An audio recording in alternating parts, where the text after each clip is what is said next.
It started with a knock on my gate and a woman I'd never seen before standing there with her hands on her hips, giving my ranch a once-over like she owned the place.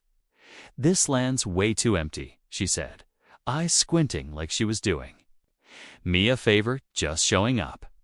I didn't even know her name yet, but she sure introduced herself fast with attitude. Turns out, she was the president of a nearby HOA, not my HOA. Not even my neighbor, just someone who decided my private ranch looked like the perfect place to park her oversized RV. Without asking, at first, I thought it was a joke. I mean, who rolls onto someone's private property, parks an entire RV next to their barn, and claims they're bringing purpose to unused land? But Karen did. She parked that thing like it was a campground and told me I should be grateful for the company. The audacity was unreal. And when I asked her to leave, she crossed her arms and said, "This land needs supervising." The next few days were chaos. She ran extension cords to my shed, let her dogs roam freely, and even had the nerve to invite guests. I called every authority I could think of, and every time she stood her ground like this was some civil rights protest. But what really pushed things over the edge was what she tried to do next. Trust me. You won't believe how far she went just to prove a point. This is where things got serious. I had to make a choice between letting her keep walking all over me or taking action, and once I did, it spiraled fast. What happened next? Let's just say her RV wasn't the only thing that got removed. Stick around to see how Karen's empty land excuse landed her somewhere with way less freedom. So here's the part that still blows my mind. Turns out, Karen had been watching my property for weeks. She even admitted it, like it was some kind of normal hobby. Said she'd driven by multiple times and just didn't understand why so much land was going to waste. I tried to explain that it was my ranch, that I intentionally kept it peaceful and open, that I didn't want it cluttered or turned into some impromptu trailer park. But she wasn't listening. In her words, she was reclaiming underutilized space. That's when I realized this wasn't just annoying, it was delusional. I called the sheriff's department. They came out, looked around, and shook their heads. But here's the problem: Karen had printed out some legal-looking document she claimed gave her community oversight powers. She kept saying things like civic responsibility, temporary squatters' rights, and some nonsense about zoning loopholes. The deputy looked at me and said, "This might take a little more time to sort out." Meanwhile, she acted like she was settling in for good. I caught her stringing up fairy lights between her RV and a tree on my property. She even installed a little plastic flamingo out front. Not kidding, like she was decorating for the holidays. Her dogs tore up part of my garden, and she snapped back when I asked her to at least keep them leashed. "They're emotional support animals," she said. "You wouldn't understand." Every neighbor who came by thought I was joking when I told them what was going on. But once they saw it for themselves, they were just as shocked. One guy even asked if I'd rented out my ranch to some influencer. Nope, just a full-on HOA Karen who thought trespassing was her right. And just when I thought it couldn't get more bizarre, she made a move that forced everything into high gear. The next morning, I walked outside and nearly tripped over a row of orange cones she'd lined up across my own driveway. Karen claimed it was for safety reasons to keep delivery drivers from disrupting her living space.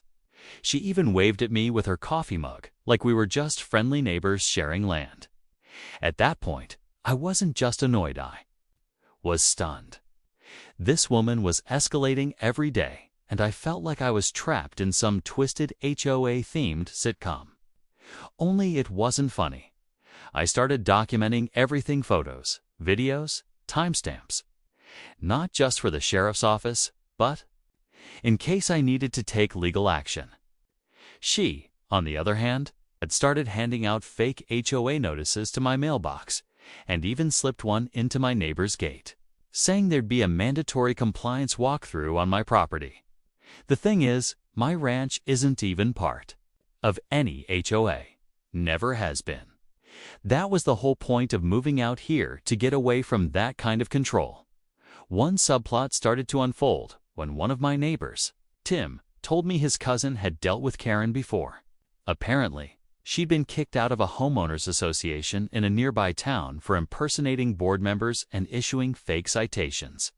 So this wasn't her first rodeo. The problem was, she clearly believed she was in the right.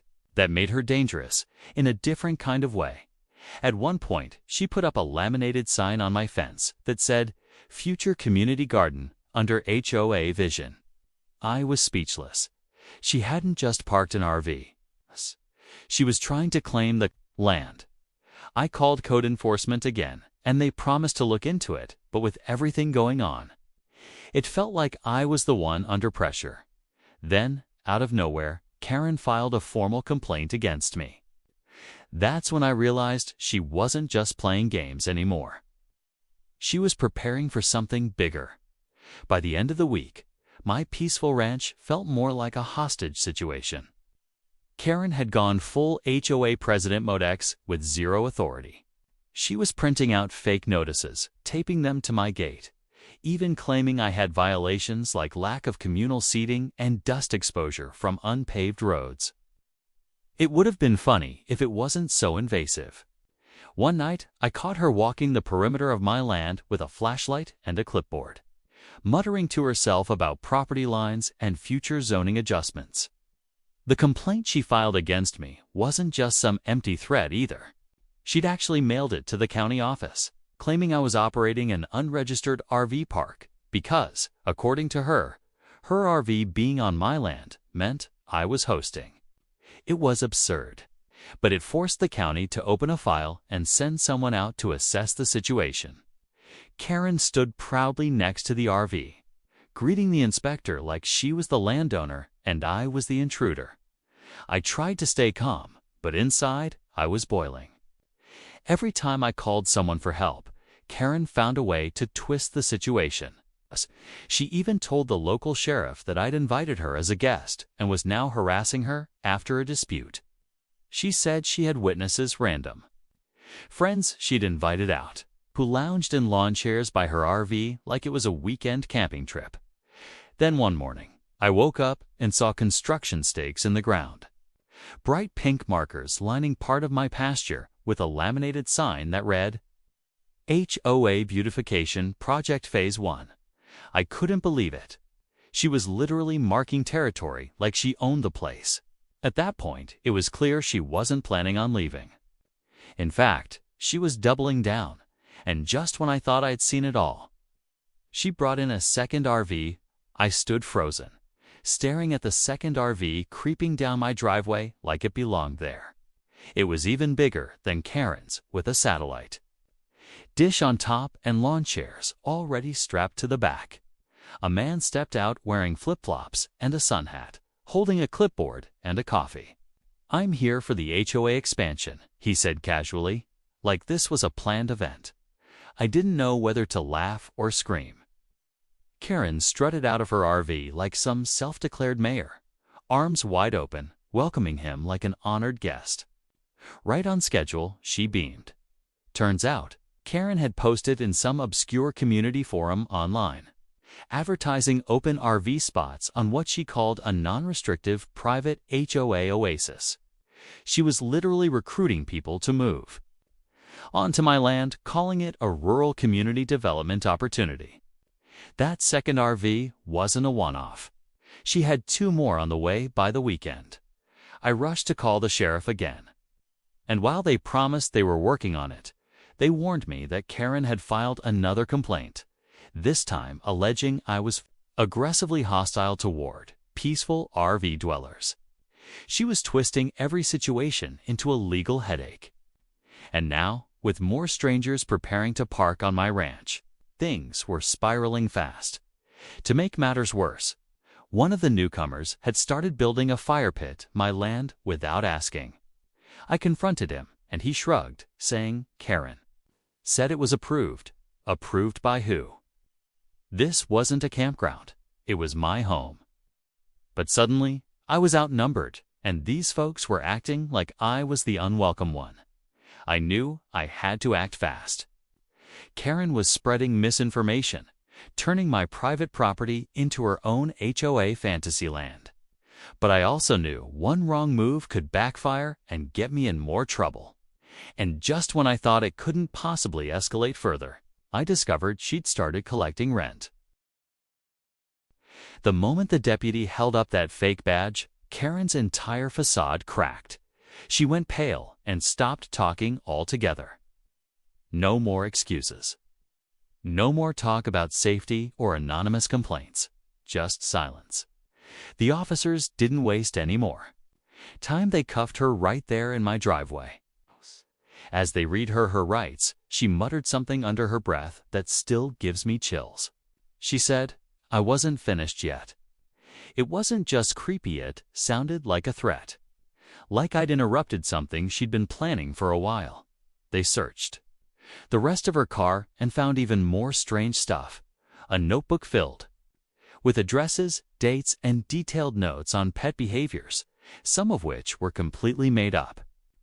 One entry about my ranch claimed my dogs had foamed at the mouth and charged the fence, which never happened. Another entry was for a neighbor down the road, who later told me his outdoor cats had been missing for weeks. It was like she had created her own mission, built on lies, and fully believed it gave her permission to act like she had authority. The sheriff's office confirmed that Karen had been under quiet investigation for a while, but they hadn't been able to catch her in the act till now. My security footage, the evidence in her car, and her actions on my property finally connected the dots. And while it was a relief to see her finally caught, I couldn't shake the feeling that there was more to this than anyone knew. But here's the twist. Just a few days after her arrest, someone slipped a note into my mailbox. No name, no return address, just a handwritten message. She wasn't working alone. That one sentence flipped everything on its head. Because if Karen had help, who else had been watching? After I got that anonymous note, I immediately handed it over to the sheriff's office. They took it seriously, and a few days later, confirmed they had started looking into a small online group Karen had been part of, folks calling themselves neighborhood protectors, which sounded innocent enough on the surface. But digging deeper, it turned out they were organizing unsanctioned rescues, targeting people they believed didn't meet their made-up standards for animal care. Karen wasn't just a rogue HOA president, she was part of a group that had been quietly planning these missions for months, maybe longer. Thankfully, with all the evidence from her arrest, my security footage, the lists, maps, and that fake badge, the case against her was solid. And after the investigation widened, a couple of her online partners were questioned too. No one else from that group has shown up near my ranch since. Maybe the note was a warning. Or maybe it was someone with a conscience who decided to speak up before things went too far. Either way, it helped bring this to a close. As for the HOA, they distanced themselves fast. Karen was removed from her position, and a community meeting was held where neighbors apologized and assured me nothing like this would happen again. I installed even more cameras around my property. Can't be too careful now. If there's one thing I learned through all of this, it's that some people will go to extremes under the illusion of doing good. And sometimes the loudest ones hiding behind rules or titles are the very ones breaking them the most. So, to anyone dealing with a power-tripping HOA or self-appointed neighborhood enforcer, document everything. Trust your gut, and don't be afraid to stand up for PrAP. Your space, your pets, and your peace of mind.